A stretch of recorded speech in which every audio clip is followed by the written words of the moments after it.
Pepper Young's Family.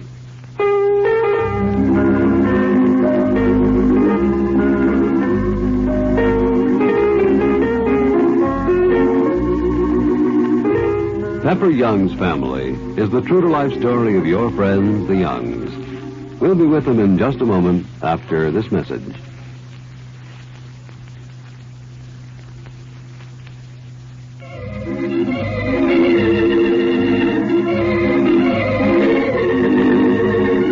Well, Mr. Young and Peggy have just arrived in Oak Park after a pleasant drive from Elmwood and a good old-fashioned talk together. Mr. Young has an appointment to discuss a business proposition, and the interview means more than he likes to think about. For he has been without work for some time now, and if he's to hold on to the house in Elmwood and provide comfortably for his family, something will have to open up soon. Peggy parks the car in front of Mr. Jeffrey's office on Main Street, and Mr. Young opens the door.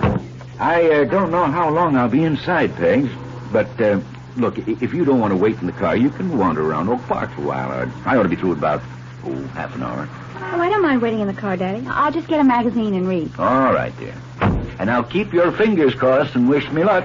Oh, I don't know. Remember, Mama doesn't want you to get this job way over here in Oak Park. Oh, I know, Pegs, but jobs as scarce as hen's teeth for men my age, and I'm lucky to get one any place. So you keep your fingers crossed. Okay, Daddy. That's right.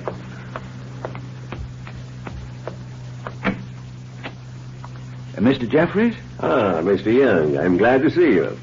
Although I admit I made you come a long ways. But I didn't expect to see you here so soon. You must have driven very fast. No, not very. Well, how about having a spot of lunch with me and we can talk over coffee? Oh, well, I'm afraid I can't do that, Mr. Jeffries.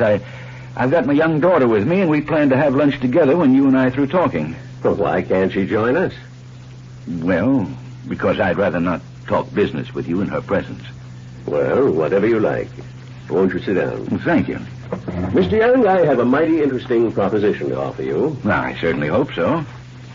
Mr. Young, you've lived in Elmwood a long time, haven't you? Yes, for 20 years. And I understand you were in business in Johnstown recently. Yes, I just closed up my office there this spring. Well, then you know all the territory in and about Elmwood, to say nothing of the Johnstown territory. Yes, I know it. Mr. Jeffries, is this a selling proposition? Well, yes, it is, more or less. Oh. Selling what? Not so fast, Mr. Young. Suppose you let me ask the questions. Of course. Go ahead, Mr. Jeffries. You have a car, I presume, seeing you drove over here this morning. Yes, I have a car. If we give you the Johnstown territory and the Elmwood territory, that ought to bring you in quite a nice commission, Mr. Young. You mean you expect me to work on a commission basis with no fixed salary? Well, all our salesmen work on a strict commission basis. We find that it is a greater incentive, and those who succeed in bringing in the most business get a bonus. I still don't know what I'm supposed to sell. Well, now, Mr. Young, we think we have the finest set of books for young people that's come on the market in a long time. They are educational books, and we feel that no home can afford to be without them. We found that when a man who's well known in a certain community presents these books, they sell like hotcakes. Mr. Jeffries, I'm sorry, but your proposition doesn't interest me at all. But you haven't heard my proposition. You haven't heard the profit there is in it for you. You haven't heard what a large percentage we pay you on sale. Well, I'm afraid that no matter how large a percentage you paid on sales, I'm not the man for you, Mr. Jeffries. I'd never make a good salesman. You see, going from door to door is a gift I'm afraid I haven't got. But you need employment, Mr. Young. Well, I certainly do, and I don't like turning down any job. Well, then, surely it wouldn't do any harm to take a crack at this. You've everything to gain and nothing to lose. Well, it isn't that, Mr. Jeffries. It's that I know my own limitations. No matter how good your books are, and I've no doubt that they're excellent, I'd be just wasting your time and mine to attempt to sell them. I can't do it, Mr. Jeffries. I'm sorry. Well, now, wait a minute, Mr. Young. Don't be hasty. Think it over. Let me show you the books. Let me explain their merits to you. I'm sorry, Mr. Jeffries. I'm just not your man. Good morning.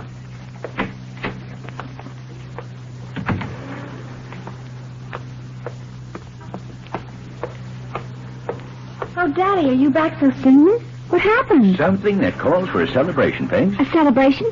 Did you get the job? No, I didn't. That's what we're going to celebrate.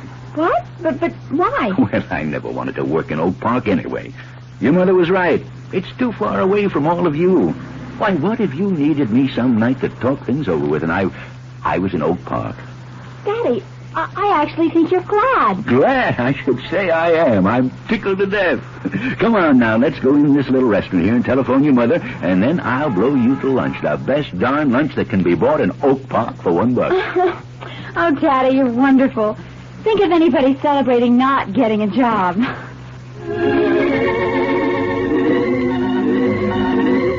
We'll be back with the Youngs in a moment after this message.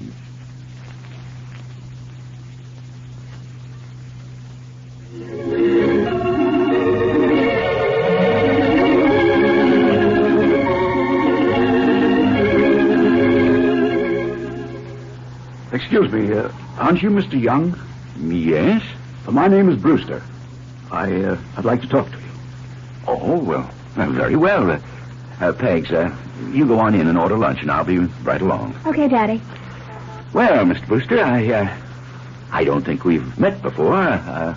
You from Elmwood? No, I'm not. As a matter of fact, I'm not from anywhere around these parts, so I guess I'm a stranger to you, Mr. Young. Well, you are indeed, but I'm very glad to know you. I live in New York, and I represent some people who are interested in acquiring some land. Land?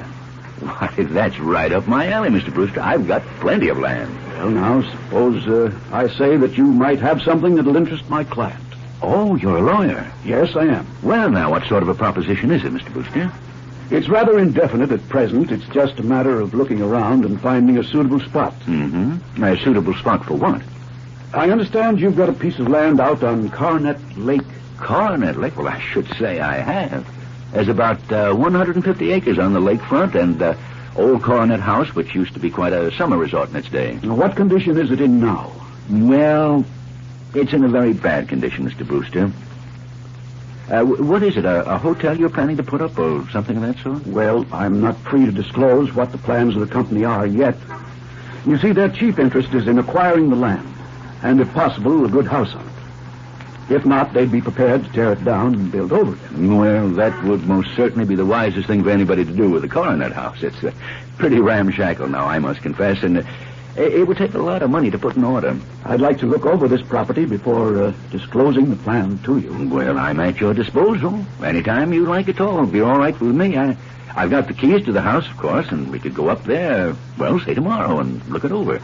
It's a beautiful location, there's no question about that, and if you were to start building now, I suppose your hotel or marine or whatever you put up there would be ready for next summer. Is that when you plan to use it? Considerably before that, I think, Mr. Young. If my clients are satisfied that this is the piece they're looking for, the plans would go right ahead. Uh-huh. Now, I tell you what, Mr. Young. Suppose I meet you at your office tomorrow. Well, Mr. Brewster, at present, I have no office. I'm operating from my home on Union Street in Elmwood.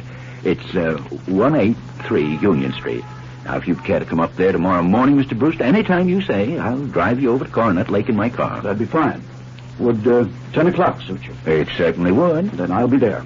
Well, I don't know what you people are prepared to pay. Now, Mr. Young, don't let that worry you.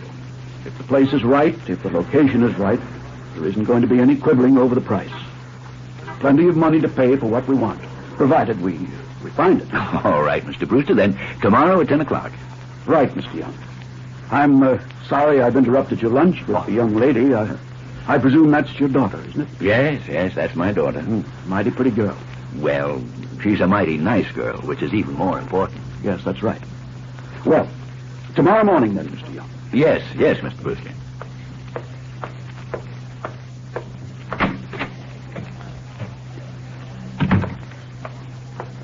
Oh, Daddy, I started. I hope you don't mind. I don't mind a bit, dear. Who is that nice-looking man? His name is Brewster. I don't know a thing about him except that he's interested, or his company's interested, in acquiring a piece of property on which they want to build something or other. I don't know what yet. He hasn't said what it is. A piece of property where? He wants to look at Coronet Lake Pit. Oh, Daddy, wouldn't that be wonderful? I mean, wouldn't you just love to sell that? I certainly would. I can't think of anything I'd like to do as much at this precise moment as to get rid of that for a good round figure. Does he seem very interested in it, Daddy? Well, he sure does. He's going up there tomorrow morning with me to look at it first thing. Oh, Daddy, I'm so glad for you. Oh, isn't that lucky? Isn't that what you said, that you hoped something would happen? And it's happened right here and now. Well, now, Paige, let's count our chickens before they're hatched.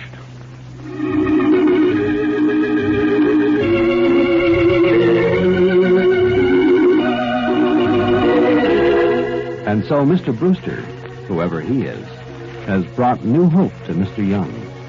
And now a message from our sponsors.